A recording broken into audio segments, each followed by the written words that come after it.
जय हिंद साथियों, स्वागत है आपका self study classes with Sumit Jain YouTube channel में। तो सभी साथी आ चुके हैं, एक बार वीडियो को लाइक करना है और दोस्तों जल्दी से एक बार मित्रों को शेयर भी कर दें। ठीक है, स्टार्ट हो चुका है आज का ये सेशन और जल्दी से आ जाएं सभी लोग। ठीक है, जिन भी साथियों ने अभी तक self study classes app download नहीं किया वो सेल्फ स्टडी क्लासेस का ऐप डाउनलोड जरूर कर लेंगे दोस्तों, है ना। सेल्फ स्टडी क्लासेस ऐप से जुड़ने के लिए self study classes app download करना होगा और एक 2020 टेस्ट सीरीज जो लॉन्च की गई है बिल्कुल फ्री लॉन्च की गई दोस्तों।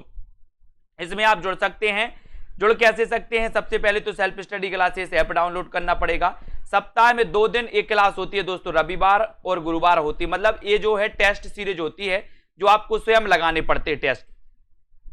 ठीक है, और दोस्तों अभी कोर्स लॉन्च किया गया है, एक बड़ा सरप्राइज है आप लोगों के लिए। मॉडल पेपर 350 और दोस्तों 3000 प्रश्नों की टेस्ट सीरीज 350 में, और दोस्तों हिंदी साहित्य का निचोड़ कोर्स मात्र 1000 रुपए में दोस्तों इसमें एडमिशन ले सकते हैं। तो जितने भी हमारे साथी मास्टर कैडर वाले हैं, जितने भी हमारे साथी दोस्तों है ना टीजीटी पीजीटी वाले हैं, वो सभी साथी इसमें एडमिशन ले सकते हैं। ठीक है, तो स्टार्ट कर लेते हैं आज का सेशन।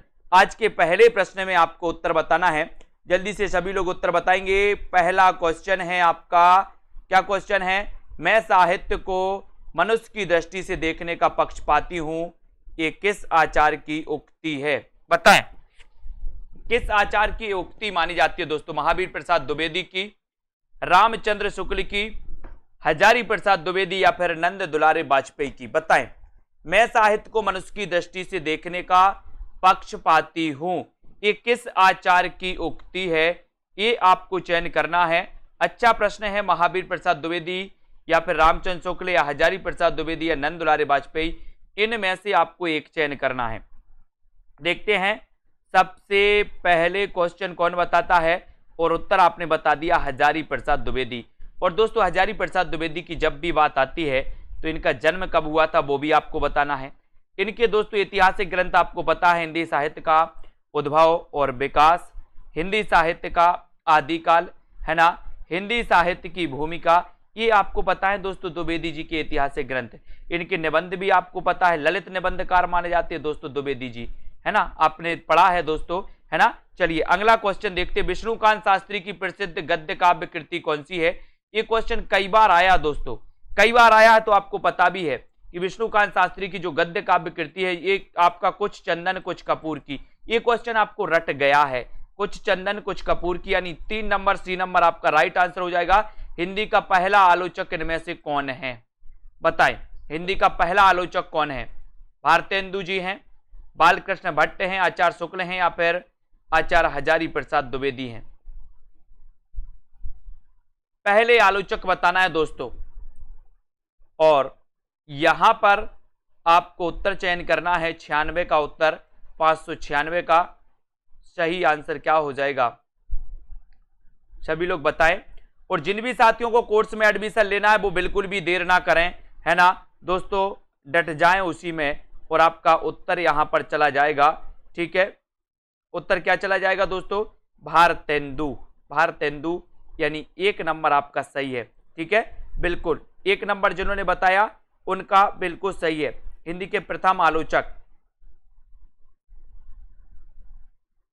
अगला क्वेश्चन बताना है, चित्रा मुदगल को किस उपन्यास के लिए व्यास सम्मान मिला? दोस्तों चित्रा मुदगल को किस उपन्यास के लिए व्यास सम्मान मिला है, ये आपको बताना है।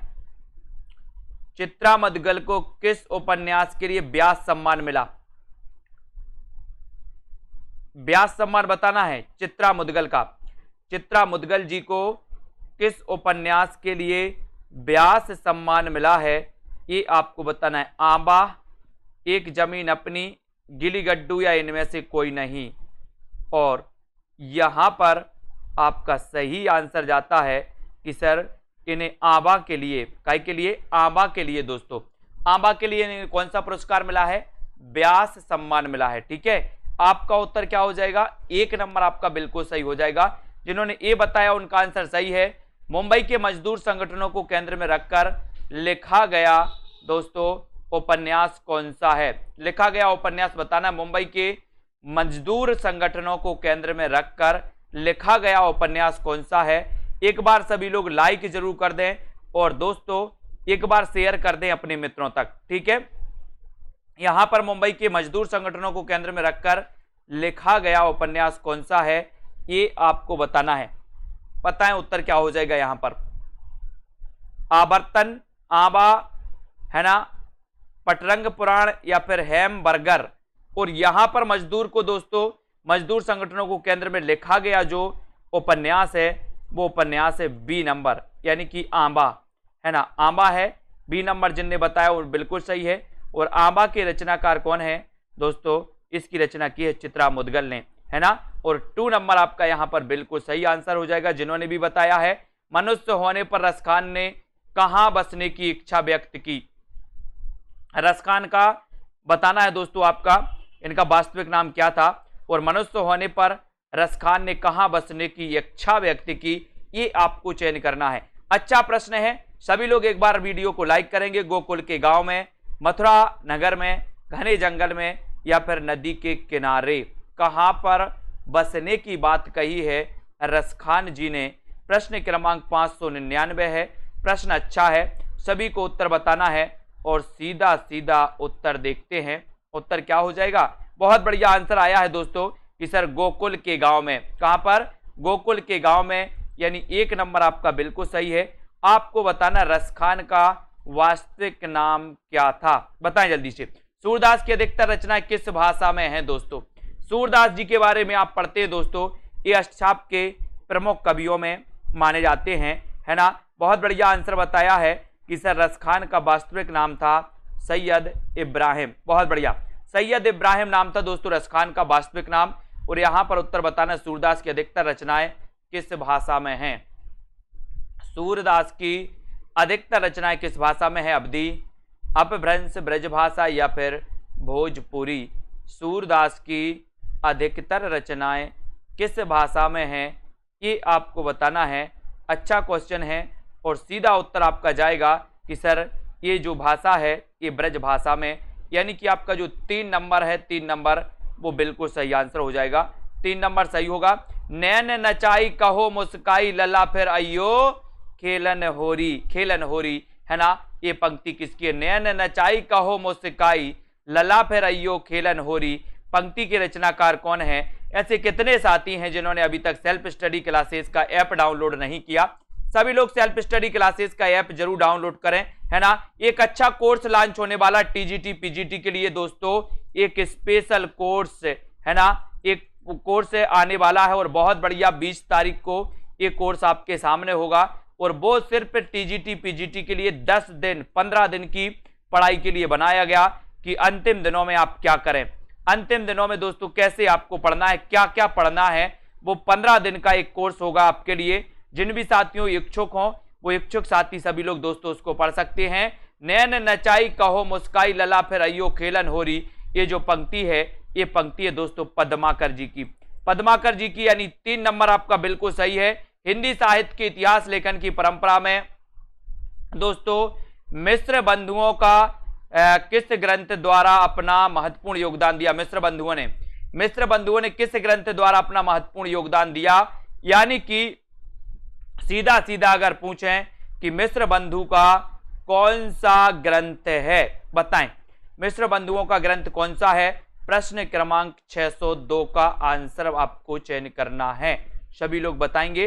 हिंदी शब्द सागर, शिव से सरोज, मिश्र बंधु विनोद या फिर हिंदी साहित्य की भूमिका, चयन करें।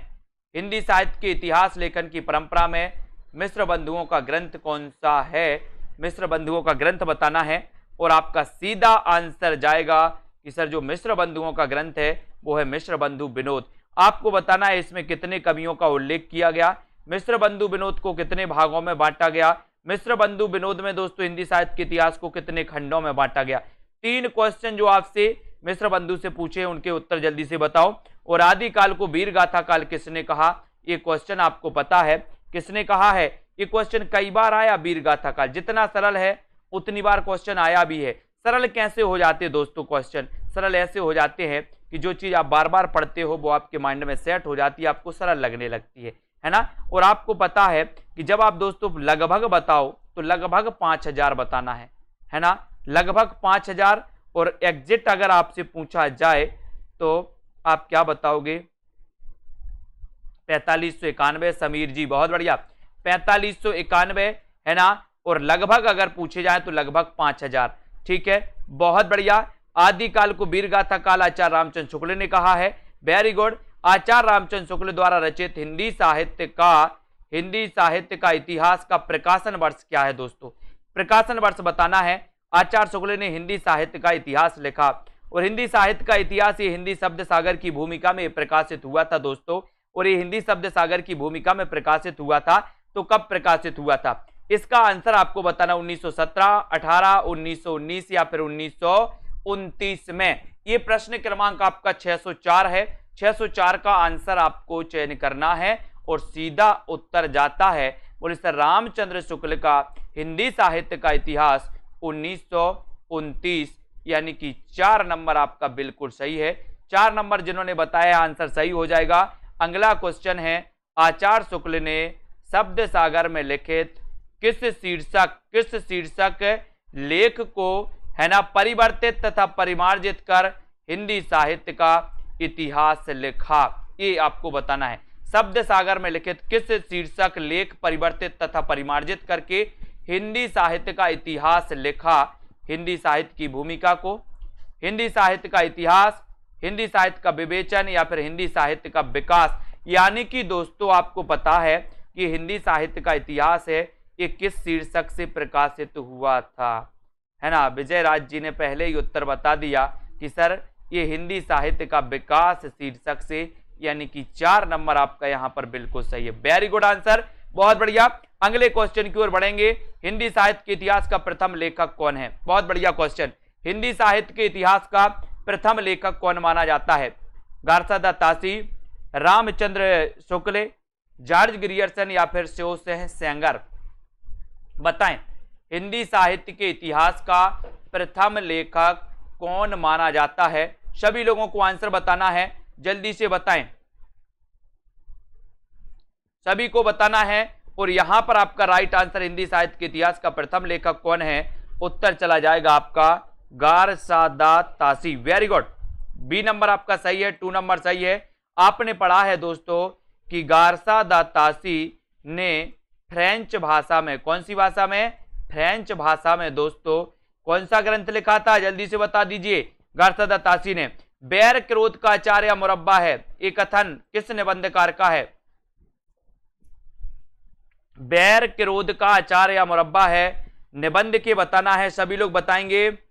Ruby Shukla ji, TGT PGT में अंतर रहता है, क्या अंतर रहता है? पीजीटी में टॉपिक बढ़ा दिए गए हैं, पीजीटी में कुछ टॉपिक बढ़ा दिए गए हैं, टीजीटी में कुछ टॉपिक कम है ना। तो बैर क्रोध का आचार या मुरब्बा है, ये कथन किस निबंधकार का है? ये आपको बताना है प्रश्न क्रमांक 607 में।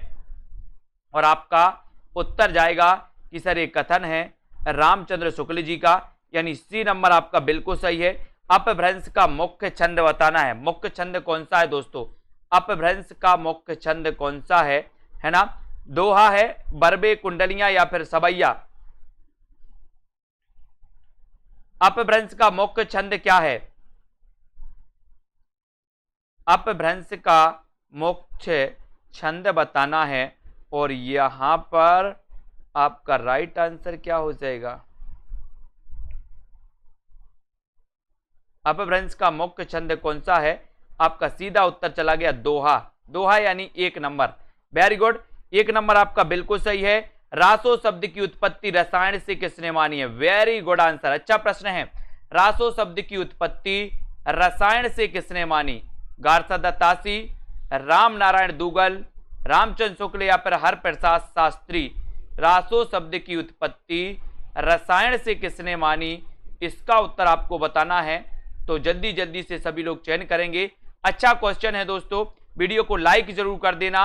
और यहां पर आपका सीधा आंसर जाएगा रसायन से। ये क्वेश्चन भी कई बार आया है कि रसायन से मानने वाले जो विद्वान है वो विद्वान है कौन? रामचंद्र शुक्ल, यानी आपका 3 नंबर आंसर बिल्कुल सही है। सी नंबर आंसर बिल्कुल सही है। पुष्पदंत किस शताब्दी के लेखक हैं? पुष्पदंत, ये क्वेश्चन भी कई बार आया दोस्तों।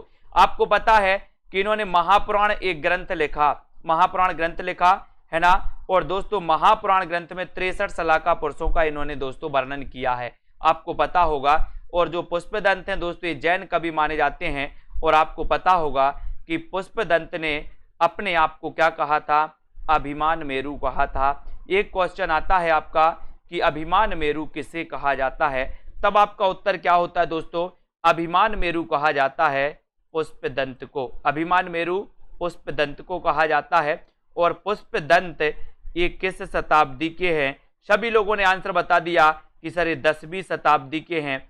आप जब 10वीं पढ़ते थे ना सभी लोग, आप लोग पुष्प देना सीख गए थे, पुष्प, है ना। बोले सर हम लोग गुलाब का फूल बहुत देते थे 10वीं में, देते थे कि नहीं, 10वीं में पुष्प, ऐसे याद कर लेना, 10वीं में पुष्प, तो पुष्प से पुष्पदंत, और 10वीं में तो 10वीं शताब्दी के हो गए, ऐसे याद करो। अगला है परमात्म प्रकाश। ये परमात्म प्रकाश के रचनाकार कौन है, ये आपको बताना है।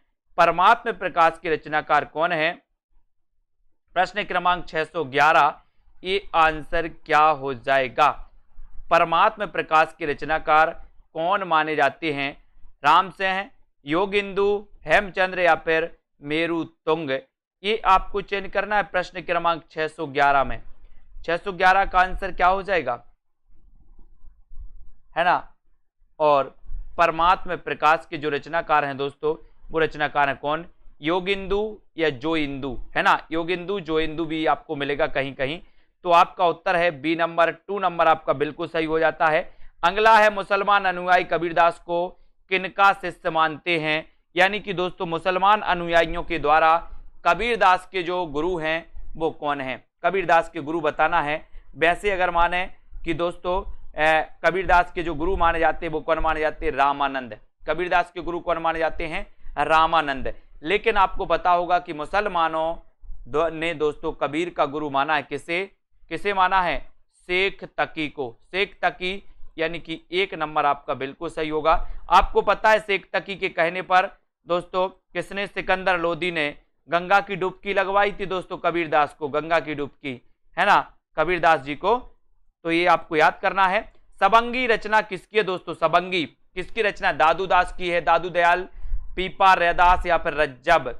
ये रचना भी पूछी जाती है। अंगबधु नाम से इन्होंने दादू दयाल की रचनाओं का संकलन किया था रज्जब साहब ने। और सबंगी रचना किसकी है, ये क्वेश्चन भी आपको बताना है, जल्दी से बताओ। और सीधा आंसर आपका जाएगा कि बोले सर ये जो सबंगी रचना है ये रचना किसकी है, रज्जब की। रज्जब की यानी 4 नंबर आपका सही है। 4 नंबर जिन्होंने बताया है उनका आंसर बिल्कुल सही है, ठीक है, वेरी गुड। मसी कागज छुओ नहीं, कलम गहो नहीं हाथ, किसके लिए कहा गया दोस्तों, ये मसी कागज छुओ नहीं, कलम गहो नहीं हाथ, ये किसके लिए कहा गया, नानक, रैदास, कबीर या फिर रज्जब के लिए।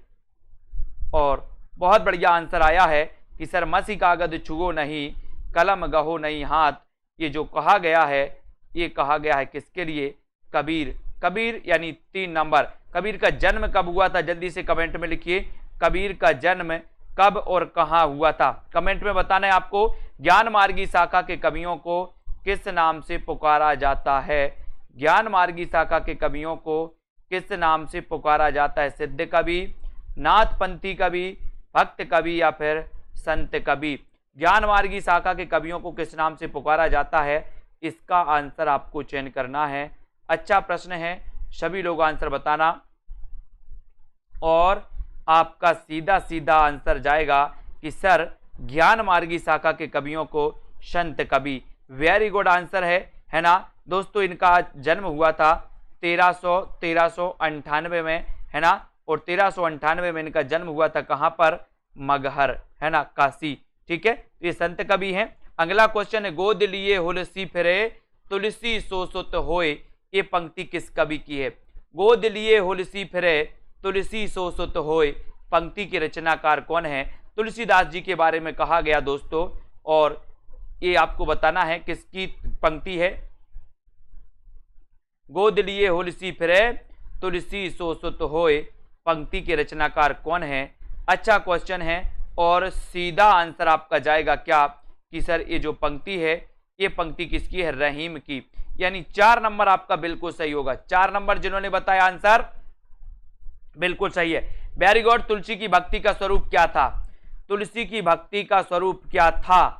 तुलसीदास ने दोस्तों रामचरितमानस लिखी है ना 1574 में, और इसमें बहुत सारा समय लगा दिया एक तुलसीदास जी ने, है ना। लेकिन ये जो रचना है, ये जो महाकाव्य बहुत ही फेमस महाकाव्य है ना। और यहाँ पर तुलसी की भक्ति का स्वरूप क्या था?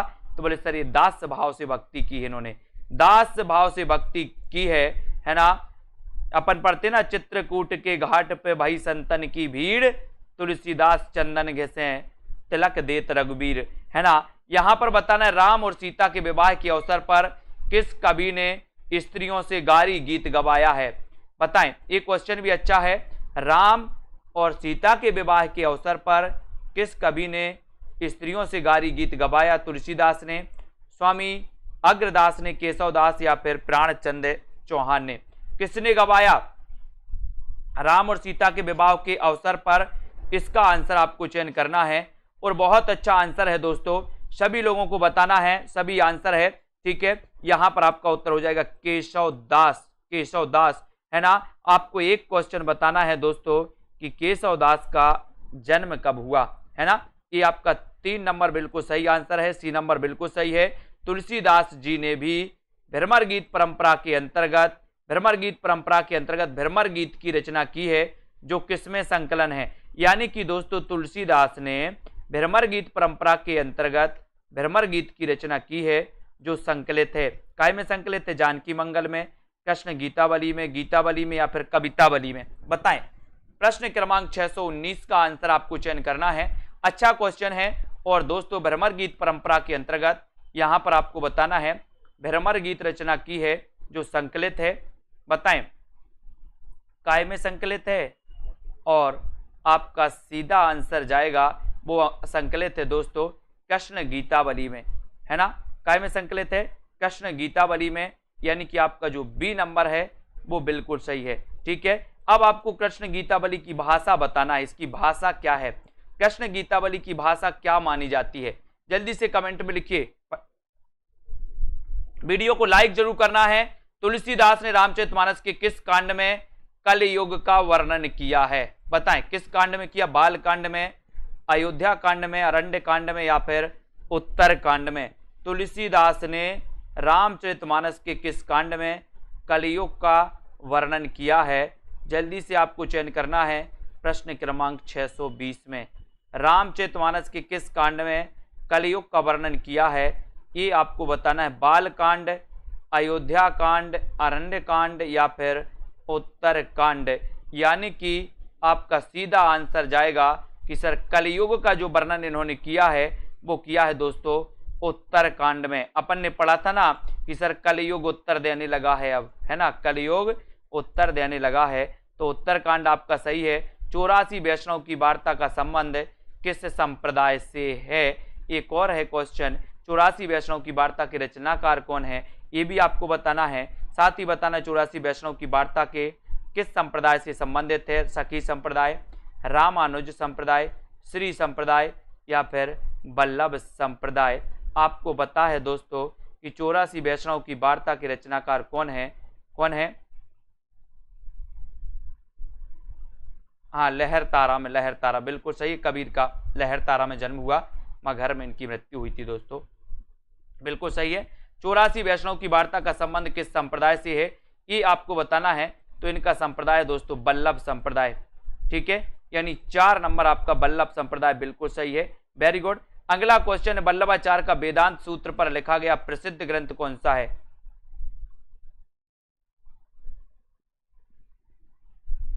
वल्लभाचार्य का वेदांत सूत्र पर लिखा गया प्रसिद्ध ग्रंथ कौन सा है? ये आपको बताना है। पुष्टि मार्ग, रहस्य, आनंद भाष्य, अणुभाष्य या फिर सृष्टि हास्य? वल्लभाचार्य का वेदांत सूत्र पर लिखा गया ग्रंथ कौन सा है? वल्लभाचार्य का वेदांत सूत्र पर लिखा गया ग्रंथ कौन सा है? इसका आंसर आपको बताना है। और वेदांत सूत्र पर लिखा गया जो ग्रंथ है वो कौन सा है? अच्छा क्वेश्चन है दोस्तों। ये वल्लभाचार्य पुष्टि मार्ग के प्रवर्तक माने जाते हैं। क्या माने जाते हैं? पुष्टि मार्ग के प्रवर्तक। और यहाँ पर सीधा आंसर है दोस्तों अणुभाष्य, है ना, पुष्टि मार्ग के प्रवर्तक और सूरदास के गुरु थे। गौड़ीय संप्रदाय के आपको संस्थापक बताना है। सभी लोग बताएं, गौड़ीय संप्रदाय के संस्थापक बताएं, सभी को बताना है। गौड़ीय संप्रदाय के संस्थापक कौन है? हरिदास, निरंजनी, लालदास, हित हरिवंश या फिर चैतन्य महाप्रभु?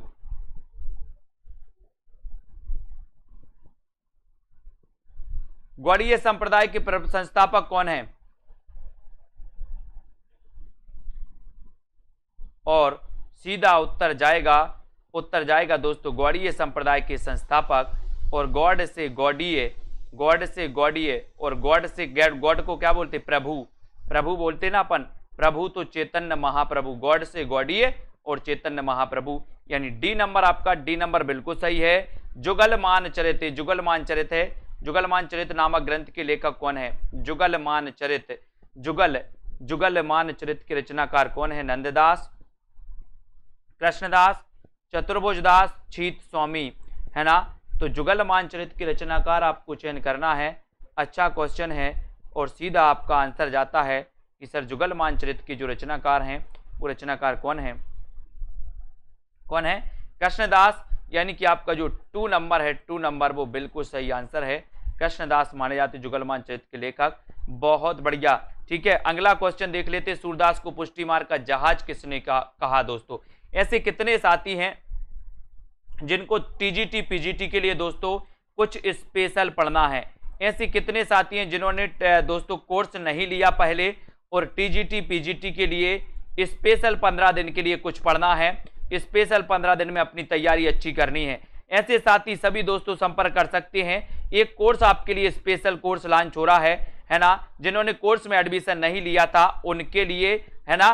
तो जिन भी साथियों को इस कोर्स में एडमिशन लेना है, जो आपके लिए 15 दिन में, महज 15 दिन में बहुत अच्छी तैयारी आप कर सकते हो, सम्मानजनक तैयारी कर सकते हो, ऐसे साथी ये कोर्स पूरा रिकॉर्डेड रहेगा। और एक कोर्स दोस्तों आपके लिए जल्द ही आने वाला है और सबसे कम प्राइस में आने वाला है, ठीक है। सूरदास को पुष्टि मार्ग का जहाज कहा दोस्तों किसने कहा है? विट्ठलनाथ ने, यानी 4 नंबर आपका बिल्कुल सही है, विट्ठलनाथ ने कहा है। अगला, कलगी बाजरे की सत्य और शब्द जितना तुम्हारा सच है, कविताओं के रचनाकार कौन है? कलगी बाजरे की सत्य और शब्द जितना तुम्हारा सच है, ये रचनाएं किसकी हैं? ये आपको बताना है। सभी लोग बताएंगे। प्रश्न क्रमांक 626 में, और आपका उत्तर क्या हो जाएगा?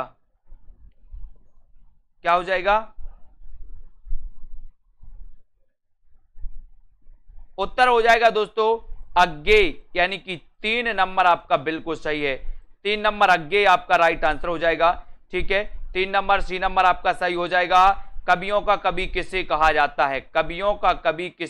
जाता है? शमशेर, रघुवीर सहाय, अज्ञेय या फिर निराला? कवियों का कवि किससे कहा जाता है? ये आपको जल्दी से बताना है। कवियों का कवि किसे कहा जाता है? प्रश्न क्रमांक 627। अच्छा क्वेश्चन है, सभी लोगों को बताना है कवियों का कवि किससे कहा जाता है। और उत्तर आपका हो जाएगा यहाँ पर, वो कहा जाता है शमशेर बहादुर को। यानी कि आपका जो 1 नंबर है शमशेर बहादुर, वो बिल्कुल सही है। इन्हें कवियों का कवि कहा जाता है। 1 नंबर बिल्कुल सही है। नई कविता में लघु मानव की प्रतिष्ठा के विचार को दोस्तों प्रचारित करने वाले जो हैं, प्रमुखता देने वाले हैं, वो कौन हैं? लघु मानव की प्रतिष्ठा को प्रतिष्ठित करने वाले कौन हैं? मुक्तिबोध हैं, शाही हैं, अज्ञेय या फिर भारती? नई कविता में लघु मानव की प्रतिष्ठा के विचार को प्रमुखता देने वाले जो हैं वो कौन हैं? इसका आंसर आपको बताना है प्रश्न क्रमांक 628 में।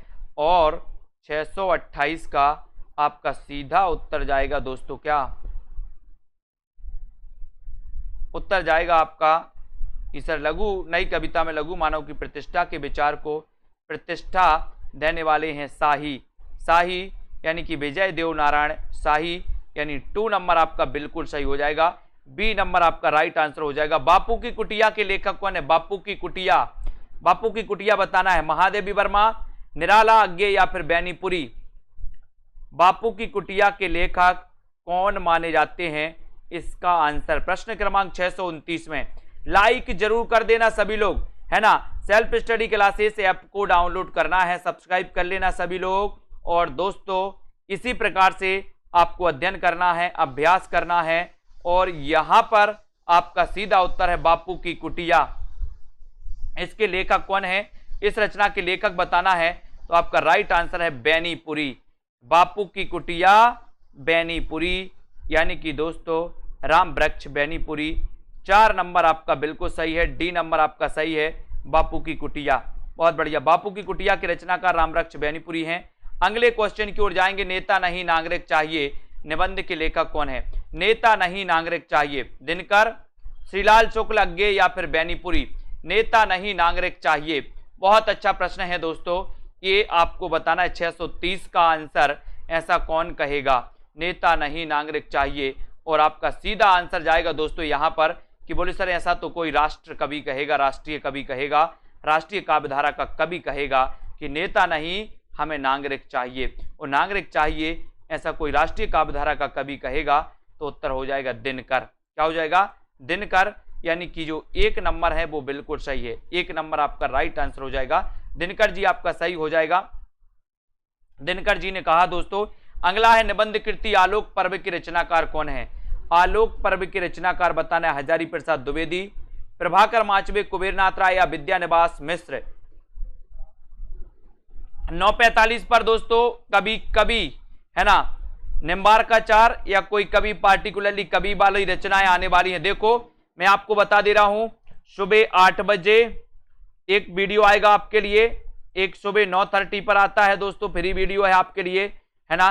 8 बजे एक क्लास आपके लिए आती है और एक 9:45 पर भी आपको दोस्तों एक क्लास पढ़ना है जिसमें पार्टिकुलरली कवियों का बताया गया है। तो इन दोस्तों वीडियो को आप लोग देख सकते हैं। पेड क्लास शाम को 5 बजे चलती है आपकी, और शाम को दोस्तों 6:30 पर पेड क्लास चलती है, लाइव क्लास चलती है, ठीक है। और आलोक पर्व के रचनाकार कौन है? हजारी प्रसाद द्विवेदी, यानी कि 1 नंबर आपका बिल्कुल सही हो जाएगा।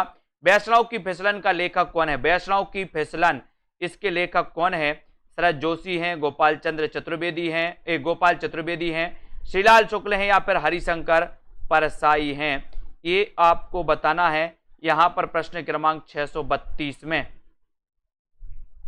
वैष्णव की फिसलन के लेखक कौन माने जाते हैं? और बहुत अच्छा क्वेश्चन है, सभी लोगों को यहां पर दोस्तों उत्तर बताना है ना। हाँ, जूनियर के लिए भी है, जूनियर के लिए भी है बिल्कुल। और वैष्णव की फिसलन के जो लेखक हैं दोस्तों वो कौन है? हरिशंकर परसाई। हरिशंकर परसाई, यानी कि आपका उत्तर डी नंबर बिल्कुल सही है। डी नंबर 4 नंबर आपका सही हो जाता है। वैष्णव की फिसलन के रचनाकार हरिशंकर परसाई हैं, डी राइट आंसर। निबंध संग्रह कस्तूरी मृग किसकी रचना है? कस्तूरी मृग के रचनाकार कौन है? विवेकी राय, कुबेरनाथ राय, शरद जोशी या फिर ईला चंद्र दोस्तों शिव प्रसाद से हैं। निबंध संग्रह कस्तूरी मृग के रचनाकार कौन माने जाते हैं? इसका आंसर आपको बताना है और सीधा उत्तर जाएगा कस्तूरी मृग। ये निबंध संग्रह है और ये निबंध संग्रह कौन का है? कस्तूरी मृग, है ना। राइट आंसर आपका क्या हो जाएगा यहाँ पर, है ना। और आंसर चला जाता है दोस्तों आपका शिव प्रसाद सिंह। कस्तूरी मृग ये निबंध संग्रह है और ये किसका है? शिव प्रसाद सिंह का निबंध है ना। जिन्होंने वीडियो को लाइक नहीं किया वो लाइक कर दें और अपने मित्रों तक शेयर जरूर करते रहें दोस्तों, शेयर करना है। कस्तूरी मृग ये निबंध संग्रह है, ये आपका याद रख लेना। 4 नंबर आपका बिल्कुल सही होगा। 4 जिन्होंने बताया उनका आंसर बिल्कुल सही है ना। सेल्फ स्टडी क्लासेस ऐप आज ही डाउनलोड कर लें। टीजीटी पीजीटी के लिए 15 दिन का स्पेशल कोर्स, मात्र 15 दिन में आपको क्या करना है, अपनी किस्मत अगर बदलनी है तो इस 15 दिन वाले कोर्स में जो रिकॉर्डेड कोर्स रहेगा आपके लिए, जिसमें हिंदी साहित्य का निचोड़ रहेगा, बहुत सारी चीजें रहेंगी दोस्तों जो आपको यहां पर मिलने वाली हैं। और ऐतिहासिक कहानियों की परंपरा का जो शुभारंभ है वो किसने किया था? ऐतिहासिक कहानियों का शुभारंभ और वो किया था दोस्तों किसने? ऐतिहासिक कहानियों का बताना है। ऐतिहासिक पूछा गया है 34 में और बहुत सारे लोगों ने कंफ्यूज हो रहा है। 34 का आंसर देखते हैं कौन कौन सही बता रहा है। ऐतिहासिक कहानियों की परंपरा का शुभारंभ किसने किया? बताएं, देखते हैं कौन सही बता रहा है। बीनू जी बहुत बढ़िया, वेरी गुड आंसर। अधिकांश लोगों ने आंसर सही बताया है कि सर वो किया है वृंदावन लाल वर्मा। ऐतिहासिक कहानियों का दोस्तों परंपरा का शुभारंभ। जबकि आप किशोरीदास जी को पढ़ते हैं दोस्तों, किशोरीदास वाजपेयी ने उपन्यास, ऐतिहासिक उपन्यास का शुभारंभ किया था, है ना। ये दोनों में बहुत सारे लोग कंफ्यूज भी होते हैं। तो सभी साथियों को धन्यवाद। सभी साथी 9:45 पर एक क्लास आएगी, उसको जरूर अटेंड करें। और बड़ा सरप्राइज है दोस्तों, जो भी हमारे जूनियर टेट वाले साथी हैं, जो भी हमारे टीजीटी पीजीटी वाले साथी हैं, जिनको मॉडल पेपर लेना वो मॉडल पेपर ले सकते हैं।